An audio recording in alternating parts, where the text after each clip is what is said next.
21টা বল্লমের আঘাত ছিল। এতগুলা আঘাত লইয়া হুসাইনের কোলে আঘাতের আগে ছিল একটা মাত্র সন্তান শিশু আলী আসগর। আল্লাহ, আলী আসগর রে বুকে জড়াইয়া ইমাম হুসাইন ফুরাদের ফাড়ে যাইয়া দেখে একজন নয়, দুইজন নয়, 22,000 সৈন্য দাঁড় করাইয়া রাখছে। 22,000 সৈন্যের দিকে হুসাইন একটা চিৎকার দিয়া কয়, তোদের মধ্যে কেউ কি ইমানদার নাই, যার ভিতরে আমার নানার ভালোবাসা আছে? তাকায়া দেখ রে, আজকে 3 দিন পর্যন্ত আমার সন্তান পানি পায় না।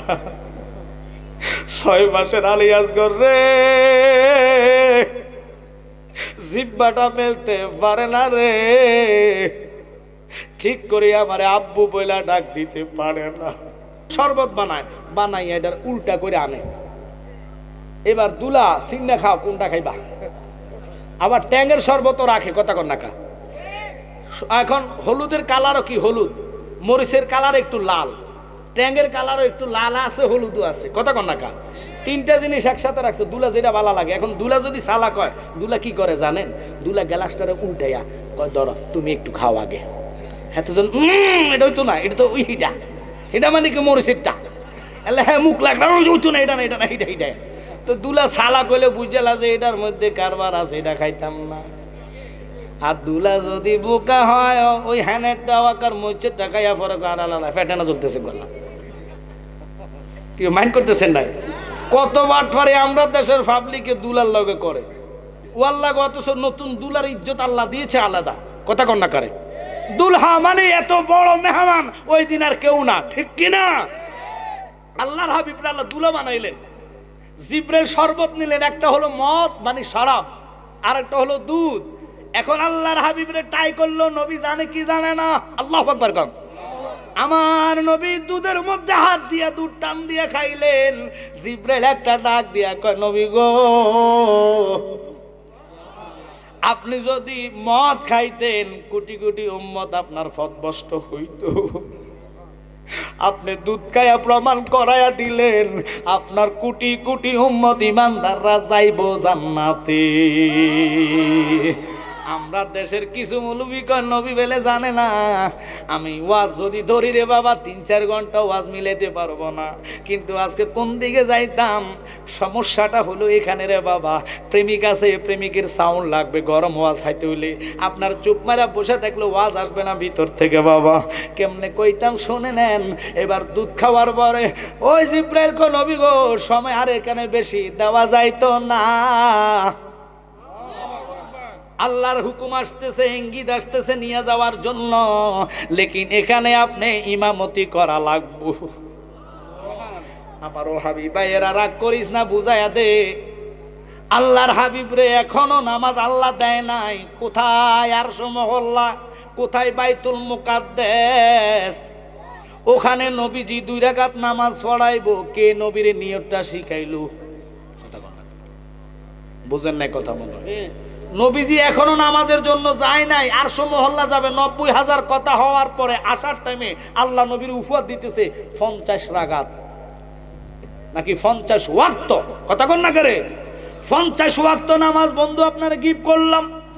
নবী 50 ওয়াক্ত নিয়ে চলে আসলেন বাঁধানো।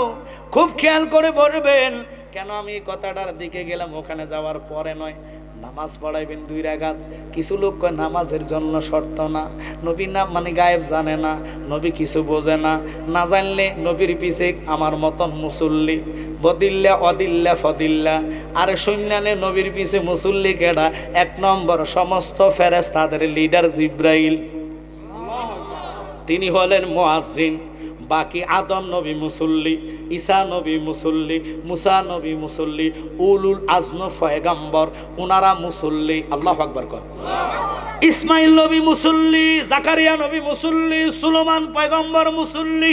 আল্লাহু আকবার কর। এমন নবী বাদ নাই, সবাই রে আল্লাহ মুসলমান নয় নবীর পিছনে দাঁড় করাইলেন। সবাই বলেছেন একটু দায়িত্ব বেহাজাল ইমাম। ওগো নবী, আপনি আমাদের ইমাম। আদম নবী শুরুতে মুসাফা করতে দেরি। আদম নবী কই, ইয়া রাসূলুল্লাহ, নবী গো, এই নবুয়তির লাইসেন্স পাইছি, পাওয়ার আগে আল্লাহ শর্ত দিছে গো। ওই শর্তটা হইল, আল্লাহ কয়, যদি নবুয়তের লাইসেন্স চাও তাহলে আমার আখেরি নবীর উপরে ঈমান আনলে আমি আল্লাহ তোদেরকে নবুয়তের লাইসেন্স দিব। আদম নবী, ঈসা নবী, সমস্ত নবীর লাইসেন্স দিলেন নবীর উপরে ঈমানের কারণে। আর আমরা দেশের এমন মুহাদ্দিস আছে, এমন ঈমান লয়, কয় নবী আমার বড় ভাইয়ের মতো। আর জোরে বলেন, ওই যারা কয় নবী বড় ভাইয়ের মতো, তারে দিয়া জানাজা দিলে জানাজার দোয়া পাইতেন না।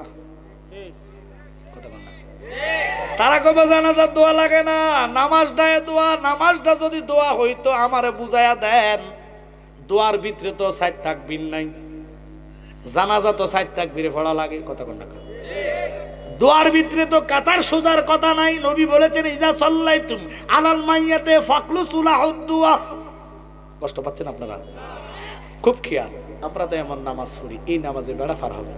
আরে নামাজ পড়ছে মাওলা আলী, খোদার কসম। আমরা নামাজে যখন বসি, খুব খেয়াল করবে, একটা মশা কামড় দিলে এই নামাজের ভিতরে থাবড় দিবই। মশা মারার লাগে থাবড় দিয়ে বসে, থাবড় দেওয়ার পর অনেকে থামতো না, আবার ডলা মারে। তো প্রশ্ন করলাম, কি রে বাবা, নামাজের মধ্যে থাবড় দিলি? মশা একটা বসছে, এটা মারছি। তুই ডলা দিছিস কিনলে? সন্দেহ ছিল এটা মরছে কিনা, ডলা মারছে, এটা ডাইল হয়ে গেছে গা। কথা কন না করে। আর হুজুর যদি কোন রকমের লম্পা সুরে লয়, খুল্লুর খুল্লুর কাশ মারে, হুজুর ছোট্ট করেন।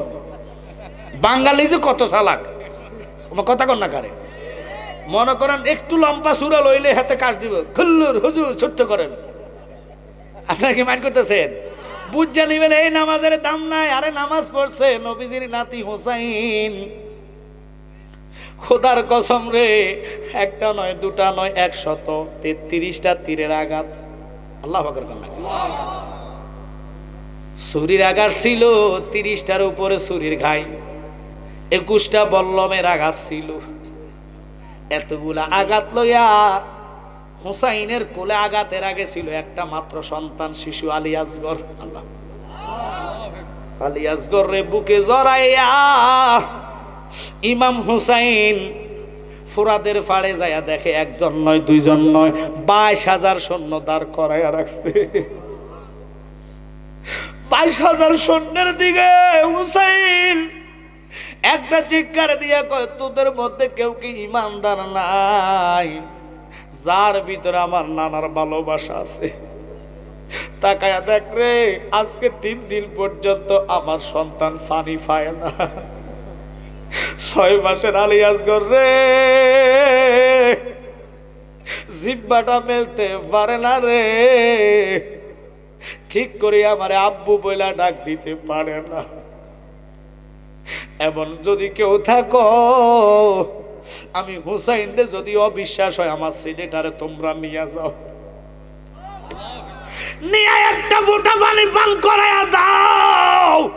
আমি হুসাইন বলে দিলাম রে, ওই পানিটাই তোরে আমার নানার কদমে পৌঁছাইয়া দিব। কিন্তু নিল না। পানির বৌদলাতে কি করলেন শুনে নেন। দূর থেকে এমন জোরে তীর নিক্ষেপ করলেন, তীরটা এসে গলার ভিতরে ঢুকে গেছেন। গলা দিয়ে পিছন দিয়া বাইর হইয়া বকবকানে দিয়া মানে উতরাইয়া, ও বাবা, বকবক বকবক করে শুরু হয়েছে, রক্ত বার হইয়া। আর হুসাইন এই রক্তগুলার মুষ্টি উপরের দিকে নিক্ষেপ করে কইলেন, আল্লাহ তুই সাক্ষী হইয়া যা, আমার আজগরের রক্তের বিনিময় নানার উম্মত সারা জান্নাতে যাইতাম না। তবুও তাউনি কারবালা ছাড়ে নাই। আমরার যদি মাথার মধ্যে বাড়ি পরে বেন্টিস লাগাই, কথা কথা ডাক্তারে বেন্টিস লাগাইয়া দেয়, 1 সপ্তাহ 2 সপ্তাহ নামাজ পড়তাম না, যতদিন বেন্টিস আছে। কিন্তু হোসাইনের গায়ে কোপ, ছুরির আঘাত, তীরের আঘাত, বল্লমের গায়ে। আল্লাহু আকবার কন্যা, ছেলের রক্ত মাখা দেহ লইয়া দৌড়াইয়া চলে গেলেন তাবুর কাছে। সাহার বানু দৌড়াইয়া আসছে, উনি কেঁদে কেঁদে কয় খবরদার কোনো সাউন্ড নাই, চোখের পানি ফরক, পানিটাই নানার কদমে নিয়ে যাবে, এই পানির বদৌলতে নানার কোটি কোটি উম্মত জান্নাতি হবে। লেকিন শাহর বানু হাউ মাও চিল্লায়া কাঁদবা না, হাউ মাও চিল্লায়া করে কাঁদা ঠিক না। এই বলিয়া আসো আসো কাঁদা না, আমার ছেলের দাফন করে দিই। জানাজা ওখানে দিয়া আসগরের লাশটা দাফন করলেন, করে হুসাইন আর দেরি করলেন না। ও বাবা তাবুর ভিতরে ঢুকিয়া ডাক দিলেন, ও আমার বিবি, বলো বলো আমার বোনটা কোথায়, আমার বোনরে ডাক দাও। ডাক দিলেন, ছোট বোন আব্বারে লক্ষ্য করবেন, একটু অন্তরের কান লাগান। হুসাইনের কথার দিকে যাইতাম না, কত নামাজ আমরা ফ্যাট ব্যথার কারণে ছেড়ে দেই, কত নামাজ আমরা চা দোকানে ছেড়ে দেই, কত নামাজ আমরা হেলায় হেলায় ছেড়ে দেই। আল্লাহ বলে বন্ধু, ওয়াইন তুবদুহু মাফি আনফুসিকুম আও তুখফুহু ইউহাসিবকুম বিহিল্লাহ। আপনার উম্মত মনে মনে গুনার ধারণা করবে, আমি কাল কিয়ামতের ময়দানে যাররা পরিমাণ এই নামাজ তো দূরের কথা, মনে মনে গুনার ধারণাটা ছাড়তাম না, গুনার হিসাব করব। ও বন্ধু, আপনার উম্মত মনে মনে গুনার ধারণা করব, আমি আল্লাহ কাল কিয়ামতে এটার হিসাব নিব। আল্লাহর হাবিবকে এত বড় বোঝা কেন আমার উম্মতরে দিতা? তুমি যদি মনে মনে গুনার ধারণার হিসাবটা লও, যদি নামাজ না পড়ে তুমি কি করবা? আল্লাহ কয় বন্ধু এটা কি কইলেন? নামাজ পড়া তো দূরের কথা, কাজাই করলে 2,88,00,000 বছর দোজক আমি আল্লাহ তারে দিব। মারাত্মক কথা রে নবী কই, আল্লাহ এত বড় বোঝা আমার উম্মতরে দিও না, কারণ আমার উম্মত লইতে পারবে না। কারণ তোমার কাছে আমি ফানা চাই, তুমি আইন যেটা করো এটা কেউ উড্ড করতে পারে না। কথাটার দিকে যাইতাম না, কত অবহেলায় নামাজ ছেড়ে দেন, চা দোকানের আড্ডায় নামাজ ছেড়ে দেন, টেলিভিশনে ছবি চাওয়া অবস্থা আপনার নামাজ চলে যায়, আল্লাহ দোহাই দিয়া যায় নামাজ আমাদের জন্য, কারণ আমরা ইমানদার। কথা বলেন ও ইমানি ভাইয়েরা। হুসাইন শাহর বানু ডাক দিলেন, আর ছোট বোন জয়নব, জয়নব রে কাঁদিস না, তাড়াতাড়ি আমার নানা জানের পাগড়িটা আমার মাথায় ফড়াইয়া দে।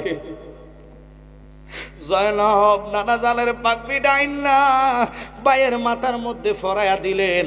আপনাদের কি কষ্ট লাগতেছে? কি ওয়াজ কি ছেড়ে দিতাম? ওয়াজ কি ছেড়ে দিতাম? খুব খেয়াল করেন, পাগড়িটা পড়াইয়া দিল। ইমাম হুসাইন চোখের পানি পালাইয়া পালাইয়া কান্দে, শাহর বানু ও জয়নব আমার বোন, আনো না আমার আব্বা জানের তলোয়ার, জুলফিকারটা নিয়ে আসো। হাতে উঠাই দিলেন জুলফিকার, চোখের পানি পড়তেছে। আর ডাক দেয় আমার নানা, যিনি উহুদের ময়দানে শাহাদাত বরণ করেছে, ওনার লোহার পোশাকটা তুমি নিয়ে আসো। আল্লাহু আকবার বলেন। লোহার পোশাকটা নিয়ে আসলো। লোহার পোশাকটা গায়ে দিয়া ইমাম হুসাইন আস্তে আস্তে টুকু টুকু করে ফাও দিয়ে চলে গেলেন তাবুর ভিতরে উম্মে কুলসুমের রানের মধ্যে, অর্থাৎ উরাতের মধ্যে। হজরতে বাবা জয়নাল আবেদিন বাজানো অসুস্থ অবস্থায় তিনি ছিলেন। ওই অসুস্থ অবস্থায় তিনাকে দেখিয়া বাবারে উনি হুসাইনকে দেখিয়া দেরি না করে দাঁড়াইয়া গেলেন। দাঁড়াইতে দেরি রে বাবা জয়নাল আবেদিন যাইয়া দৌড়াইয়া কয়, আব্বু আর কেন দেরি করো, আমারও তুমি অনুমতি দাও, আমি আমার নানার উম্মতের জন্য জীবনটা কোরবান করতে চাই। আওলাদ কত ভালোবাসছে আমাদেরকে রে, তারা আমাদেরকে বলে নাই, আর আমরা কেমনে তাদেরকে বলে থাকি। কিয়ামে কোন রকমের আমরা বাধা দেই না। ওরা কয় কিয়াম দরকার নাই, অথচ আমরা ওই হুজুরের দাওয়াত দিয়া মিলাদের কিয়ামের দাওয়াত দেই। আছে কিনা? খবরদার এটা করবেন না। রাসূলের যাররা পরিমাণ ঈমান যদি থাকে, কিয়ামের জন্য কিসের দলিল? মুহাব্বতে আমরা দাঁড়াইবো। কথা কোন ঠিক কিনা? কারণ নবী বলেন, আলালা ঈমান লিমাল্লাহ মুহাব্বাতালা, যার কলিজায় আমার মুহাব্বত থাকবে তারা হবে ঈমানদার। প্রেমের সহিত আমরা দাঁড়াই। হুসাইনের ছেলে সন্তান, ও বাবা লক্ষ্য করেন, বাবা আসগর শহীদ হইয়া গেছে, হুসাইন নানার জন্য কোরবান করে দিলেন। জয়নাল আবেদিন কেঁদে কেঁদে বাবার জড়াইয়া ধরে কয়, আব্বু আব্বু আব্বু। তাকায়া দেখলা কারবালার জমিনে আমার ভাই শাহাদাত হইয়া ঘুমায় আছে। আসগর আলী কাশেম ঘুমায় আছে গো, আব্দার সালামদার ঘুমায় আছে। আমি কার জন্য থাকতাম রে বাবা, আমার একটু অনুমতি দাও। আমি ওই শাহাদাতের পেয়ালা পান করে নানার উম্মতের বেড়া পার করতে চাই। ইমাম হোসেন জড়াইয়া ধরে কয়, পুত্রে ফুত, তুই যদি চল্লা যাস আমার বংশের প্রদীপটা জ্বালাইব কেডা? তুমি যাওয়া লাগবে না, আমি তোরে আল্লাহর হাওলা করে দিলাম।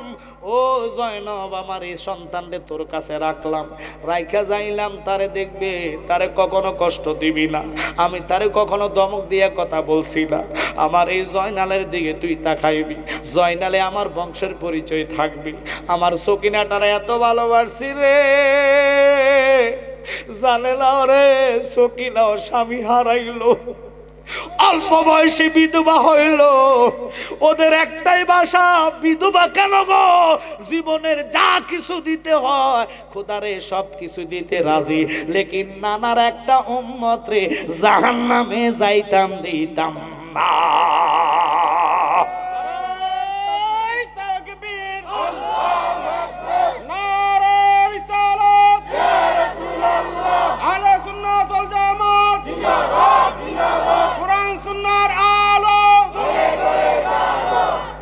আপনাদের কি খারাপ লাগতেছে?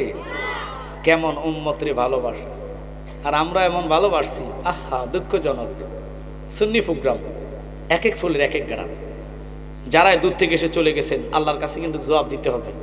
কেন জানেন? কারণ এটা তো ইমানি মাহফিল, কথা বলেন ঠিক কিনা? ইমানি কথাগুলো শোনার জন্য আমি আপনাদেরকে শুধু রিকোয়েস্ট করব, আল্লাহর হাবিবকে 7 আসমান ব্যাত করে নিলেন, 5 ওয়াক্ত নামাজে আনলেন, 6ষ্ঠ আসমানে নবী আসলেন, বারবার মুসা নবীর সাথে দেখা। এই দেখা কিভাবে হয়েছে, কোন গাড়িতে আসছে, এই গাড়ির নামটা বলার আগে আপনাদের কাছে একটা অনুরোধ থাকবে, 5টা লোক যদি আশেক রসুল হন আমার কলিজাটা ঠান্ডা হয়ে যাবে। এই 5 জন লোক আজকে আশেক রসুল চাই। কি আশেক রসুল?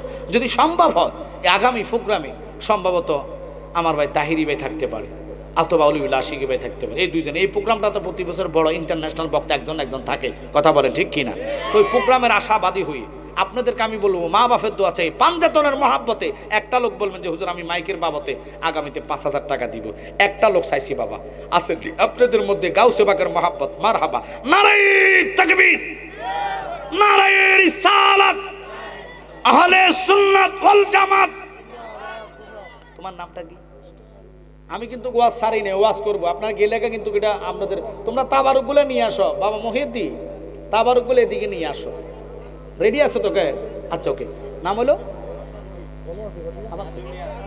সাজু। সাজু, এই তোমরা খাওয়া দাওয়া খাইছো না? ইয়া করো, এই মহিউদ্দি, এনে মিডিয়ার 4-5টা লোক আছে, আমরা আমার লোক, তারা তাগরে লাস্টে সুন্দর মতন খাওয়াই আমরা। ওকে সাজু, 1 নম্বর সাজু আমার বাবা মাইকের জন্য আগামীতে দিবেন 5000 টাকা। মারহাবা। আপনারা না দেন জবানে শরীক হবেন, আরো জোরে কোন মারহাবা। আল্লাহ তুমি কবুল করো, সাজুর জীবনে গুনাহ মাফ করো, লক্ষ লক্ষ টাকার মালিক বানাও, আসমানি বলা জমিনে বলা তেবাদত করো, নবীজির দিদারে মোস্তফা দেখাইয়া তার কলিজাটা ঠান্ডা করো। সবাই চিল্লায়া কর না আমিন।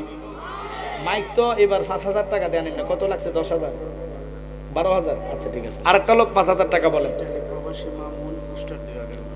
আচ্ছা, ইতালি প্রবাসী মামুন ভাই, উনি আগামীতে এই পোস্টার দিবেন। মারহাবা কর। আল্লাহ আমার ভাই মামুনকে কবুল করো, মঞ্জুর করো, জীবন গুনাহ মাফ করো। ইতালি প্রবাসে থাকে, লক্ষ লক্ষ টাকার মালিক বানাও, আসমানি বলা জমিনি বলা তেবাদত করো, নবী দেখায় কলিজা ঠান্ডা করো। একসাথে বলেন আমিন। আপনারা টেনশনের কিছু না, ওয়াজ হবে ইনশাআল্লাহ। আমার ওই মাহফিল আমি লাস্টে গেলে মুনাজাত দিলেও সমস্যা হইতো না, তবে শর্ত হলো আপনাদের কাছে এই মাইক 12,000, আরেকটা লোক 5000 টাকা বলেন। কে আছেন এরকম আশেক রসুল? জানি না আল্লাহ কারে কবুল করেছে। গাউসে বাকের মহাব্বত, মা বাপের নামে দয়া চাইবেন, মেহরাজুন নবীর মাসে নবীর দিদার আশা, লক্ষ লক্ষ টাকার মালিক আছেন, টাকা কবর যাবে না। এই 5000 টাকা নূর হয়ে কবর আলো হয়ে দাঁড়িয়ে থাকবে। আরেকটা লোক 5,000 টাকা চাইছি। আল্লাহ তুমি কবুলের মালিক, হাত তোলা দিবেন আপনারা। কে আছেন আমি জানি না। ফজরের মধ্যে আমার মা বোনেরা অনেক আছেন। আমি ওয়াজগরের কথাটা, ইমাম হুসাইনের কথাটা, কিভাবে উনি নামাজ পড়লেন এতগুলো আঘাত নিয়ে, কথাটা বলে আপনাদের থেকে বিদায় হব। তবে অনুরোধ হচ্ছে, আমাকে আসার কথাটা বলেছে, মেহরাজুন নবীর আসার ঘটনাটা বলতে হবে। তবে শর্ত হলো আপনারা মা বোনেরা যারা আছেন, গাউসে বাকের নামে দোয়া চেয়ে, আল্লাহ দেওয়ার মালিক, আপনাদের কাছে পুরুষ লোকের টাকার সাফি থাকে গো মা, দুনিয়া টাকা পয়সা দুনিয়াতে থেকে যাবে, কবরে নিবেন ইমান, আর ওই টাকাটার দান আপনার কবরে দাঁড়াবে, আমলগুলা কবরে দাঁড়াবে। একটা লোক আরেকটা লোক চেয়েছি, 5,000 টাকা দিলে 10,000 হয়ে যাবে। জানি না মাওলা কার দিকে রহমত নজর করেছে। আল্লাহ তুমি দেওয়ার মালিক, তোমার বান্দাকে তুমি চয়েস করার মালিক, তুমি যাকে পছন্দ করছো তার হাতটাই উঠে যাবে। আল্লাহ তুমি কারে পছন্দ করছো ওই রহমতীয় লোক চাইছি গাউসে পাকের নামের উপরে, মা বাপের দোয়া ছায়া আর একটা লোক চেয়েছি। জানি না আল্লাহ কার দিকে রহমতের নজর করেছে। দুনিয়াদারি সব পড়ে থাকবে, কিন্তু একদিন আপনি থাকবেন না। আপনার গাড়ি বাড়ি টাকা পয়সা সব থাকবে, কি করবেন এই গাড়ি বাড়ি? যাররা যাররা করে মামলা আপনার থেকে হিসাব নিবে। আমি অন্তর থেকে দোয়া করে যাব। 5,000 টাকা আরেকটা লোক বললে যে জালালি ভাই আগামীতে বেঁচে থাকলে আমি 5,000 টাকা মাইকের জন্য দিব। এই মাইকগুলো লাগতে কমপক্ষে 12-13 হাজার টাকা লাগবে, কারণ আদত এই প্রোগ্রামটা তো বিশাল একটা কনফারেন্স, এত বড় প্রোগ্রামটা আপনারা সাজিয়েছেন, আমি আনন্দ লাগে। 10 মিলি করি কাজ হারে জিতি না খিলাজ। 5,000 টাকাও যদি সম্ভব না হয় তাহলে আল্লাহ ও রসুল মুর্শিদের প্রেমে 3,000 টাকা দিলে 5 জনে দিলে 15,000 টাকা চলে আসবে। 3,000 টাকা দেওয়ার মতন আমি চেয়েছি যদি থাকেন আপনাদের মধ্যে 1 নম্বর আল্লাহ ও রসুলের মহাব্বতে 3,000 টাকা খেয়েছেন দেওয়ার জন্য। জানি না এতগুলো লোকের মধ্যে কালা কার দিকে রহমতের নজর করেছে। মাওলা তুমি দেওয়ার মালিক, দিলেই তো আল্লাহ কমাবে না, বাড়াইয়া দিবে। হয়তো আপনাদের মন আজকে ছোট হয়ে গেছে যে কোনো কারণবশত, বাবা আলোচনার মতোই চলবে। আপনাদের প্রেম লাগবে, প্রেম ছাড়া আলোচনা আসে না, প্রেম ছাড়া আলোচনা ওঠে না। শুধু অনুরোধ থাকবে এই প্রেমে আপনাকে রসুলের কদমে নিয়ে যাবে। এরকম আরেকজন প্রেমিক 5,000 টাকা চেয়েছি। আল্লাহ মিলানের মালিক, গাউসে পাকের নজর নাগাহি অলিমে তাসির দেখি, বদলতি হাজার ও তাকদির দেখি। আমি জানি আপনাদের এই জায়গায় আমি আজকে নতুন না, এই মাহফিল সম্ভবত 5 বছর না 4 বছর চলতেছে, টানা আসি। রাখার মালিক কে? জোরে কন তো, হিংসা নিন্দা করে লাভ নাই। এই তো হয়ে গেছে নারায়ে তাকবীর। আপনারা না দেন জবান দিয়ে শরীক হন, নারায়ে রিসালাত, নারায়ে গাউসিয়া। আমার বাবা আয়াত আলী সাহেব উনি মাইকের জন্য উনি দিবেন 5,000 টাকা। চিল্লে এখন না মারহাবা। কোন নিয়তে করছে দান আমরা জানি না, দয়া কইরা কবুল করো আল্লাহ মনের বাসনা। একসাথে সবাই বলেন।